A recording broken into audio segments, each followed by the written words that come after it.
Last week, Demolisher crashed out of our featherweight special in style as Cunning Plan raced into our grand final to join previous heat winners Roadblock, Recyclops, and Robot the Bruce. Tonight, one more robot will join them. Let's find out who as we prepare for battle.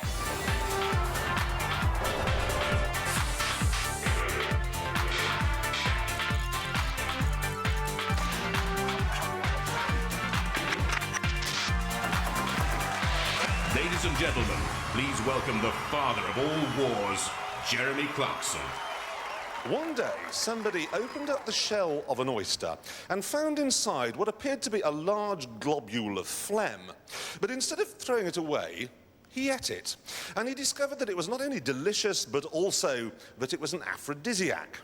Well, I have the same amount of respect for the man who looked at his remote control car and said, I know, I'll armour plate that and use it to bash into other armour-plated remote control cars. It may not have resulted in an urgent need to have sex, but he had invented robot wars. Now, those of you who've been with us from the start will know that we already have 4 robots in next week's grand final, and tonight 6 more are fighting it out for a chance to take them on. Let's meet them. First, from Biggleswade, Warthog. Lemon yellow and driven by an electric 24-watt wheelchair control unit. Has a huge turning circle of 2 meters and a ground clearance of only... That'll be enough. From Ludlow, Psycho Sprout. A truly unique design. A 3-foot fiberglass sphere that rolls along through gravity. Weighing in at 24.3 kilograms, and of course it has 0 ground clearance. From Gloucester, Body Hammer. A copper-coloured cone, looks a little bit like a coal scuttle, powered by 4 18-volt domestic drill motors, weighing in at 78.9 kilograms, quite heavy, but also quite nippy at 9 miles an hour. From Haverfordwest, Talk of the Devil. A witty name and a witty frame. Sculpted out of fiberglass, Talk of the Devil weighs in at 57.9 kilos and powered by a 12-volt electric motor. From Worcester, Reality. This looks like an alien UFO, complete with coloured flashing lights and a siren. It's powered by 6 90-watt motors and has hardened steel spikes. From Morden, Full Metal Anorak. And the final competitor, wedge-shaped, comes equipped with that garish grin and a tyre-cutting blade. Only 28.5 kilos, but at 12 miles an hour could be the fastest here tonight, Jeremy. A motley collection there. Some of them have weapons so secret they're still at home on the kitchen table. Still, let's find out how they get on in the first event. As ever, the first event is the Gauntlet, the most fearsome fighting terrain known to man or robot. It's been cunningly designed so that there are any number of ways to get through, but there are also lots of hidden surprises for unsuspecting robots, like these corkscrew lances, and they may not survive if they stumble in the path of any one of our 3 house robots defending the cause tonight. They are Matilda, Sergeant Bash, and Dead Metal. In fact, you'll probably get a good mangling from them. Now, survival is everything. The worst performer is out straight away, and no one wants to face that disappointment so early on, so let the sparks fly. Right, the Gauntlet. Let's get on with it. Our first roboteer. Roboteers, stand by. First to take on the Gauntlet with Full Metal Anorak, Paul Baxter, who loves to go pro-kart racing. Meets Full Metal Anorak. My name's Paul Baxter, Team Anorexia. Its main feature is this tyre cutting blade for anybody silly enough to come along with soft tyres. 3, 2, 1, activate. So Paul Baxter gets us off and underway with Full Metal Anorak, and he's chosen the maze as opposed to the central ramp and the other avenue, which takes on the house robots. Robots like Shunt and Sergeant Bash and Matilda. We just caught a glimpse of her in the top of the picture. We'll see her again later on. Paul Baxter hopes he won't see too much of her. Looks like a stealth bomber with teeth. taking on the landmines. Now, they're not real landmines. Good burst of pace! Over the spikes and through! Good drive by Paul Baxter. See? Why didn't you go that way? They look a bit dangerous. Would you run that way? Well, I don't know. What's it made out of? Aluminium and mild steel. Well, it would have been all right. You're a wetty. You're a wetty. Officially a wetty, but well done. Yes. He says he wants to drive a Formula One car. He's driven into pole position with full metal anorak. Roboteers, stand by. Talk of the devil with Adam Pengilly and Lee Chenery. They want to go to America and compete in Robot Wars there. 3, 2, 1. Activate. The turntable rotates, and talk of the devil coming out backwards, reversing out to save precious seconds. And this is our robot, Talk of the Devil. On the front here, we've got a rotating cutting disc connected up to a starter motor. Look back for some rear defence. Hopefully cuts anything there. Good weapons, but it looks like some rusty old pig out there. And immediately Sergeant Bash making it feel hot, hot, hot. Adam Pengilly is trying to control it away. There's no pace, no direction. Don't get on that grid. This is hot stuff. And he's on the grid. I don't think it's going to get out. To is human. To is robot. Deactivate robots.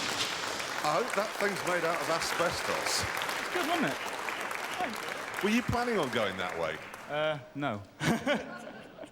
And what's it feel like going up against that thing then? It's a wimp. It's a wimp.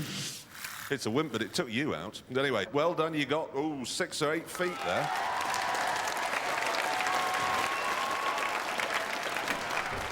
Talk of the devil, 4.92 metres, and I think that'll be beaten. Roboteers, stand by. Body Hammer with driver Robin Herrick, Andrew Dayton Lovett and Steve Jones back in the pits, the Cold Fusion team. 3, 2, 1. Activate. Now, I think Robin Herrick and his team of nuclear engineers are going to be difficult to beat with Body Hammer. The conical shape will make it awkward to knock out. It's powered by 4 power tool motors. It's got a hardened outer shell.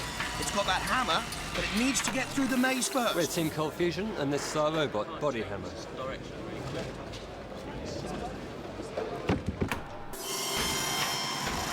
Can it get past the drills? It's being very, very careful with this. Nowhere near its top speed of 9 miles an hour. Through the 2 grids. Up come the spikes. Avoiding them with a quick turn. Can he get off that grid? I don't think he's stuck. That's good driving. And Body Hammer through. I can hardly believe it. Neither can I. It's a bit of touch and go at the end there. Well, that was impressive. That was very, very impressive. Well done. Body Hammer completing the course in second place behind Full Metal Anorak. Roboteers, stand by. Team Warthog made up by 2 brothers and a friend, the Brown Boys, and Tom Anthony back in the pits. 3, 2, 1. Activate. Oliver Brown driving, Nick Brown his brother, looking on. They're slow to get out at the turntable. Oh dear, and that's immediately stuck on that fence and dented. This is Warthog. It's a middleweight robot, designed for speed and agility, and it uses its bodywork as its weaponry. But Oliver, I don't think speed of Concorde's going to help you here. Stop and deactivate robots. So how many months' work was that? I don't want to talk to you. I reckon about 2 months to go 2 yards. No comment. You don't look desperately happy. It's because I'm not. Right. Well, on that note, we'll get back to the game. And I was wrong. Talk of the Devil's performance is good enough. Warthog are worried. What's your policy going to be for this first round? To keep out of trouble. We're just defensive. There is no other robot like this one, is there? Good luck, guys. I wish you all the best. How can you be defensive with a giant Brussels sprout? Roboteers, stand by. The Psycho Sprout father and son team, Dad Chris Marston letting 16-year-old Toby drive. 3, 2, 1. Activate. Won't you roll away the stone? Here it comes. It's out. The sphere controlled by a team that calls itself the Boy Sprouts. Rolling Stone gathers no moss, so Rolling Sprout gathers a Sergeant Bash. Impaled, and I wonder how on earth it's going to get out of... Meet Psycho Sprite. Inside Psycho Sprite is a proprietary chassis with some of the components upgraded. The idea is that as this runs inside the chassis, the truck actually climbs up the inside of the wall, and as the centre of gravity is far over to one side, the whole Sprite actually rolls along. That's telling us, young Toby, one of his hobbies is to grow carnivorous plants. He's certainly going to have to eat up some ground here to get away from Sergeant Bash. And that's Circular Saw and the flamethrower and the spike. And I think Sergeant Bash is helping him along here, and I think he's helped him far enough. Stop and deactivate robot. Well now, Toby, that was, basically you tried to reinvent the wheel, which I'm not so sure was such a bad idea in the first place. Yes, well, won't be trying that design again anyway. Thanks very much. Psycho Sprout in third place with 9 metres. Warthog now very nervous. Toby, what happened? It works now. I know, just at the wrong moment it starts to work again. I think there's probably a bit of interference by the TV cameras as well. That probably didn't help. But... You can't blame you cannot blame the telly for your lack of technology. Well, it's worth a try. Now, you're all scientists, guys, but can science help you against the house robots? Most definitely. Science and design will always overcome brute power and ignorance. So prove it. Which route are you going to take in the gauntlet? Well, actually, in the first round, I think we'll take the middle route. We want to be gentle on the house robots to start with. In fact, you're going to avoid them altogether. You are aware of the pendulum, though, aren't you? We are indeed aware of the pendulum, but that, again, will just bounce off us. OK. Off you go, then. Thank you. Good luck. Robot ears, stand by. Driver Richard Finch, Craig Williams and Tim Calladay are all big sci-fi fans. 3, 2, 1. Activate. Reality looks like a UFO.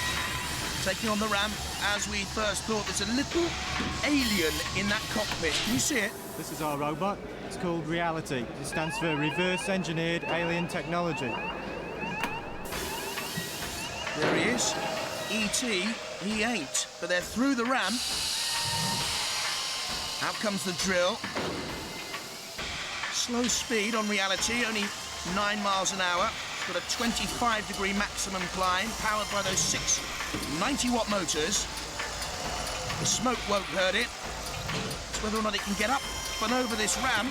Already done enough to go through. Can it beat the course? And that pendulum, they're aware of it.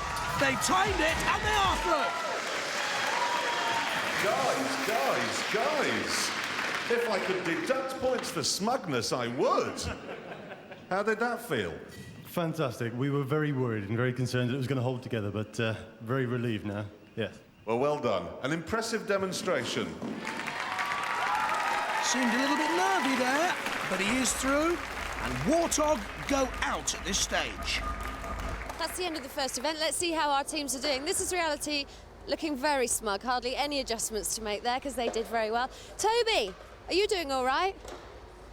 Almost ready for the next part, yes. Good, keep up the good work. And then here, talk of the devil. Excuse me, what are these dents? It's still feeling a bit warm as well after Sergeant Bash. It's still warm on top after the flamethrower, yeah. So, yeah, Sergeant Bash got hold of us and then went to town on us with toast now. So we've got to try and get this patched up before we get some fiberglass in there before the next round. How are you feeling about the next round? Do you think you can do it? We're lucky to be there, so we're going to give it our best shot in there. So. Good for you, good luck. All right. Toby, you want to be a botanist. Is this giant sprout your first step towards botany? I don't know about botany, but it's my first step towards genetic engineering, I reckon. Well, good luck. They're calling for you in the arena, so are you ready to go? In this week's trial, our 5 surviving robots have to take on a steel maze called the Labyrinth. Now, there are lots of different routes through it, so only a complete idiot would ever end up going down a dead end. What makes it particularly difficult is that all the time you're being attacked, not only by your fellow competitors, but by the superheated halitosis of Sergeant Bash. Quite. Then there's Shunt, who is a psychopath, and Matilda, who is always in a bad mood. But then wouldn't you be if you had a chainsaw sticking out of your bottom? As usual, the last one to reach the end zone, or the one that covers the least distance, will be killed and eaten. Roboteers, stand by. 3, 2, 1. Activate. And immediately, the Roboteers face a sort of chicane. Too many robots, not enough entrance gates to the maze. Reality to the left, they're doing well, and 4 Metal Anorak to the right. I just wonder about this outer shell of Reality. It looks to me as if it's made out of cold spaghetti. And Body Hammer is in there as well, doing its little bit. Has to avoid those deadly spikes. And has a clear run through the middle there, Body Hammer. I think this one could go all the way. Mind you, Shunt is waiting. And here's Sergeant Bash to take on Talk of the Devil. Full Metal Anorak getting in underneath Sergeant Bash. Is that wise? Is it really wise? But he's shot past him now, and that's good manoeuvring. Body Hammer's in the way. Oh, look at that. Psycho Sprouts back in the starting grid. Strange tactics indeed. Talk of the Devil. Talk of Full Metal Anorak. Around the edge, he's only got one more. Little bit of maze to do. And Full Metal Anorak is at the end of the maze and through. No wonder Paul Baxter is delighted. And look at this, he's fed up with waiting. I think he's trying to help out the others, I'm not too sure. Yes, he is. He's giving Matilda a shunt up the backside. Remember what's in that backside, Full Metal Anorak? A vicious saw. And you don't want to get yourself hurt, not at this stage, with time ticking down on the rest. Cease. But it doesn't matter that it's all over, because Psycho Sprout has gone backwards. Now then, that was a fine performance. Any problems? Bit of wheel spin and boredom. I went and did a bit of damage with Matilda in the end. Boredom? Well, that's one way of looking at it. I can't really finish this without having a word with you. 6 feet forwards and then 7 feet back. Yeah, well, I got into that corner, and once the sprite had decided it wasn't going to let me You stop cocked it up. So, yeah, actually. So there we are. Well done, everybody. Except you. Commiserations to the Psycho Sprout team, their robot vegetating on the starting line and rolling out of the competition. Now, Paul, you actually said in there to Jeremy that you'd got a bit bored at times. I was amazed how quick I got through to the finish, and I looked back and noticed some of the guys in trouble, so I went back and had a second go. It's stupid might be the word. I think I've blown the motor, but we'll see. We'll repair it and go again. Do you really think you've blown the motor? I saw smoke pouring out of the wheel guards, so there's something blown in there. It'll go again. OK, well, we'll catch up with you and find out. Thanks. See you later. Everything just went against us. There just wasn't enough leeway, it didn't have a hope. That's it, then. Yes, for this year. We'll be back next year. Got a bit of a major problem here. What's your major problem? You did very well, The didn't you? wheel has snapped off, and we've got to look at the gearbox, and we might have to send for a replacement shaft from the makers of the motor. They overheard us saying we were going to go for Matilda, and that's what we did, but unfortunately they got there first. I keep advising people not to combat directly with our house robots. We've got to Does give it a anyone go. ever listen to me? Nope, no one ever listens to a thing I say. OK, so we move on now to the semi-finals, which will be presided over by the usual panel of judges. Now, they're going to be looking for damage, control, style and aggression, but we hope they won't be needed. We hope that the Roboteers will get out there and smash their opponents into pieces so small that they'll actually be classified as dust. I have some important news for you. I want to tell you who you're up against. Go on. Who've we got? Who would you hate? Anybody as big as we are. Who would you like? Anybody very small with no armour. OK, you got Talk of the Devil. That'll do. Have you seen this here? Put the plaster on there, so. We've patched him up there, so I mean. How do you feel about Body Hammer? Well, I'd rather one of the other smaller ones, right? But they're all as good as each other, and if we're going to go out, we'd rather go up to one of the better robots. Good luck. Don't dismantle it again. Body Hammer, where's your hammer? Well, we had a small problem. Yeah. What did you change it for then? The weapons pod is now a disruptor instead. OK. I hope it works. Well, they've been my tips throughout, but I wonder if that'll make a difference for this semi-final. Roboteers, stand by. 3, 2, 1. Activate. Well, even though it lacks weaponry, Body Hammer will still be the quicker. Talk of the Devil, driven by Adam Pengilly, slow off the mark and difficult to manoeuvre. And if there is no damage done, the judges will look for control and style. For that, of course, damage and aggression, very, very valuable. And the plaster protection already punctured.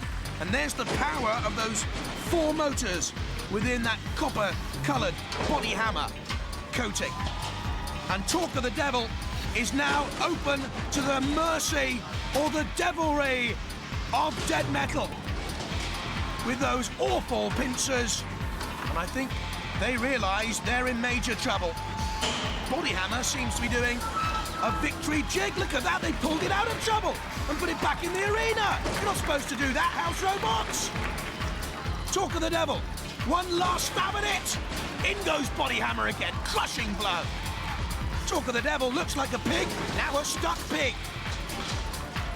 Immobile, and Body Hammer doing the damage and closing in for the kill. Cease.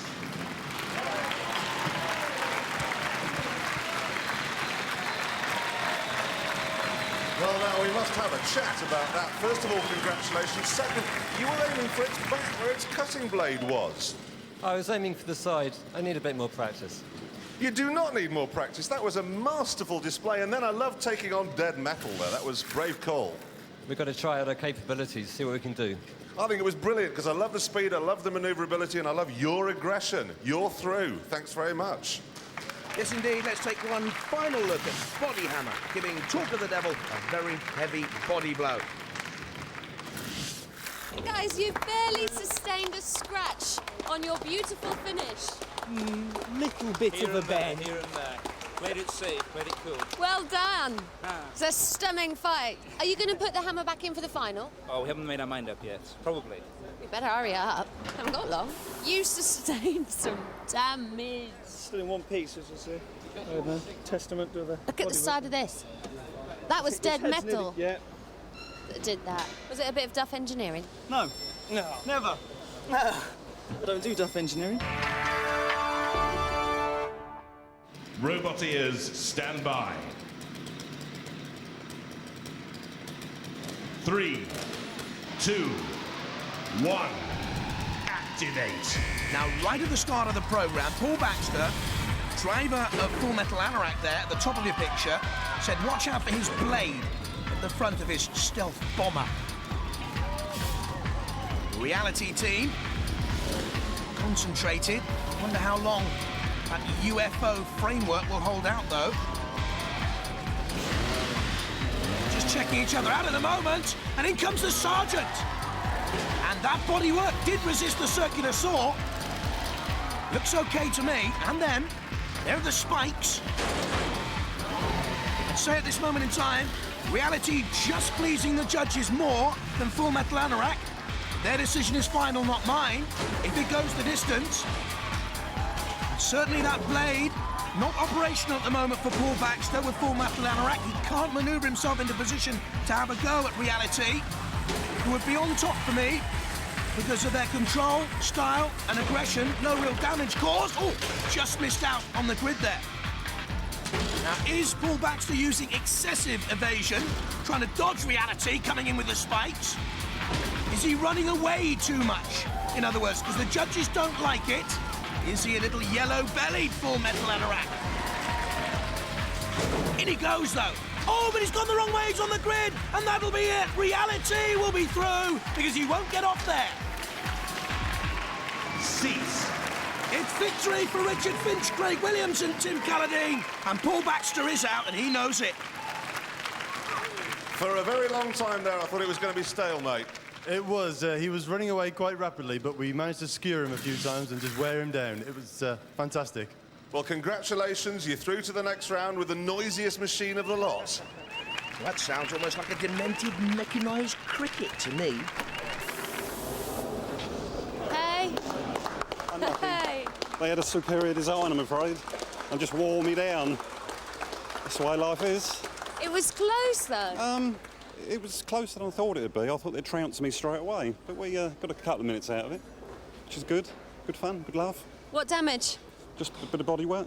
Nothing a big hammer won't put right. It was a close run thing, that, wasn't it? It was. We were worried at one time when we went up and then the spikes came up from underneath. We thought we were going to be really damaged like that, but it looks like we've come out pretty unscathed. Toasted flag.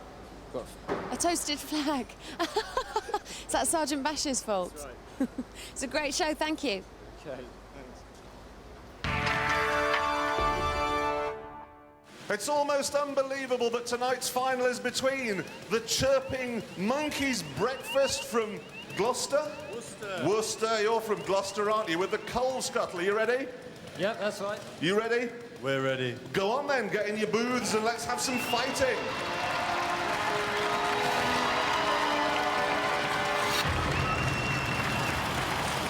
Roboteers, stand by.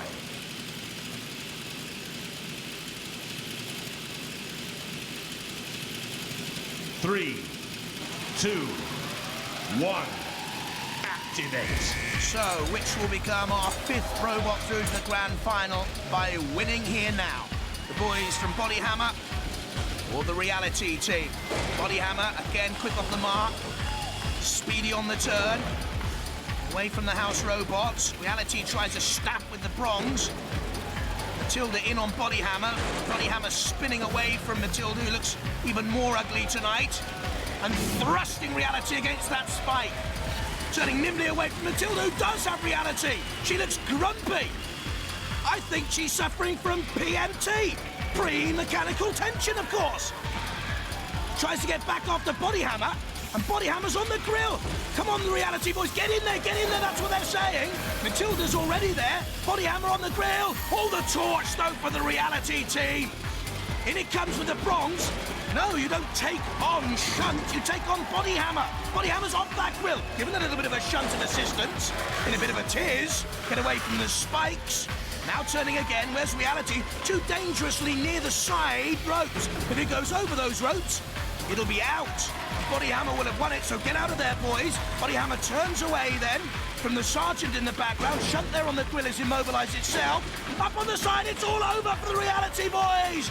And Bodyhammer will be the winners.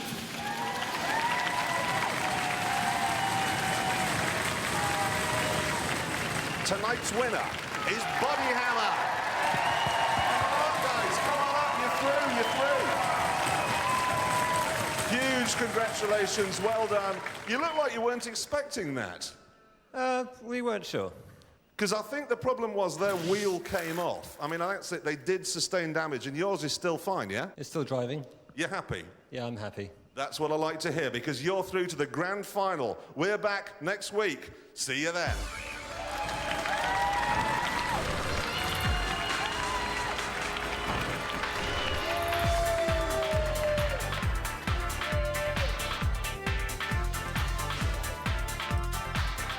A bit dodgy at one point. It was close, wasn't it? Very close. Bad driving. We were still moving, look. We should have won that. They were twice our weight. We'll be back.